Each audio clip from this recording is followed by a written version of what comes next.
علم کا دریا بہا کر چل دیے اختر رضا، جام الفت کا پلا کے چل دیے اختر رضا۔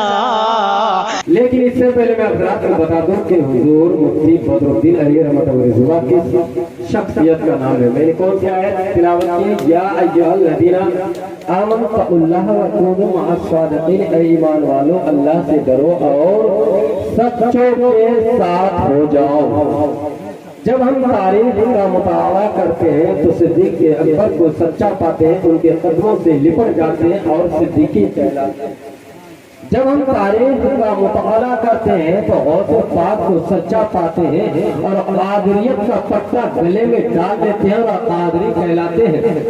جب ہم تاریخ کا مطالعہ کرتے ہیں تو خواجہ غریب نواز کو سچا پاتے ہیں اور ان کے قدموں سے لپٹ جاتے ہیں اور چشتی کہلاتے ہیں۔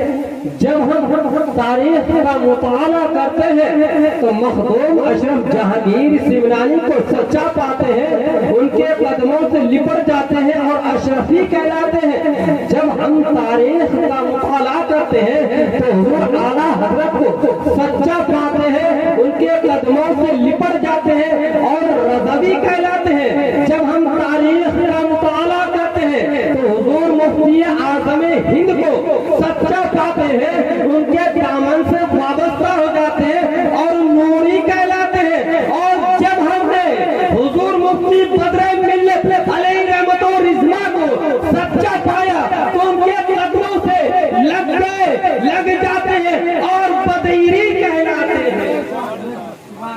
کیا کہلاتے ہیں؟ بدیری کہلاتے ہیں۔ اللہ تعالیٰ ہمارے ماتان جائے کو عمر میں برکتیں عطا فرمائے اور ان کے گھر میں بے پناہ برکتیں دے۔ کیا کہتے ہیں؟ جب ہم بدر الدین کو سچا پاتے ہیں تو بدیری کہلاتے ہیں۔ بدر ملت کس شخصیت کا نام ہے؟ بدر ملت اس شخصیت کا نام ہے جس نے ہم کو اندھیرے سے نکال کر اجالے میں لائے، اس عبقری شخصیت کا نام بدر ملت، جس نے چراغ عشق مصطفیٰ ہمارے سینے میں اتارا، اس عبقری شخصیت کا نام بدر ملت ہے۔ جس نے چراغ علم کو روشن کیا، اس عبقری شخصیت کا نام بدر ملت ہے۔ جس نے دیوبندیوں اور وہابیوں کے اس سرزمین سے بھگایا، اس عبقری شخصیت کا نام بدر ملت ہے۔ جس نے پتھر تیر کھا کر صبر کیے، اس عبقری شخصیت کا نام بدر ملت ہے۔ جس نے بھوکے رہ کر زبان میں ایک ذرا سا بھی شکوہ نہ لائے، اس عبقری شخصیت کا نام بدر ملت ہے۔ بلکہ میں یوں عرض کروں، جس نے ایک چراغ سے ہزاروں چراغ علم کو روشن کیا، اس عبقری شخصیت کا نام بدر ملت ہے۔ جس نے ایک چراغ سے ہزاروں چراغ علم کو جلایا، اس عبقری شخصیت کا نام بدر ملت ہے۔ ورنہ ہمارا یہ علاقہ اندھیرا تھا، اندھیرا۔ آج جتنے علاقے میں علماء مفتیان نظام پائے جاتے ہیں، یہ سب کے سب حضور مفتی بدر ملت علیہ رحمۃ اللہ کی ہی کا،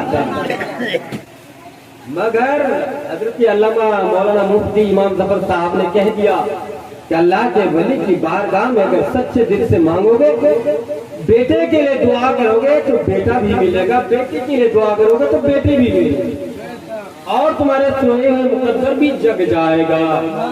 کیسے؟ حضرت نے کہا تو میں اس کو اور بھی واضح کر دوں، یہ میں کوئی ڈھکی چھپی بات نہیں کرتا، ایک کھلی کرامت، حضرت توجہ چاہتا ہوں پیر صاحب کے کھلی کرامت جو شاید کہ آج تک آپ لوگوں نے نہیں سنا ہوگا کہ اللہ کے ولی بیٹا بیٹی کیسے عطا کرتے ہیں۔ یہ میرے سسر ہے، یہ میرے سسر ہے، ان کی ایک بہن ہے، کہاں ہے وہ؟ ٹینگرا آباد میں شادی ہوئی، تو میری پھوپھی لگتی ہے، اور اس کا نام کیا ہے؟ پھوپھا کا نام کیا ہے؟ مولانا، کیا نام ہے؟ مولا، تو میرا پھوپھا ہے۔ تو ان کی ایک بیٹی تھی، حضرت توجہ سے، ان کی ایک بیٹی تھی، ان کا نام ہے صالح۔ دیکھیے کھلی کرامت بتا رہا ہوں بھائی، ورنہ پھر پوچھ لیجئے گا۔ ان کی بیٹی کا نام ہے صالح، شادی ہو گئی، لگ بھگ شادی کے 4-5 سال گزر گئے، کوئی اولاد نہیں، سامنے میرے سسر کو بھی ہے۔ تو صالح ان کی شادی ہوئی،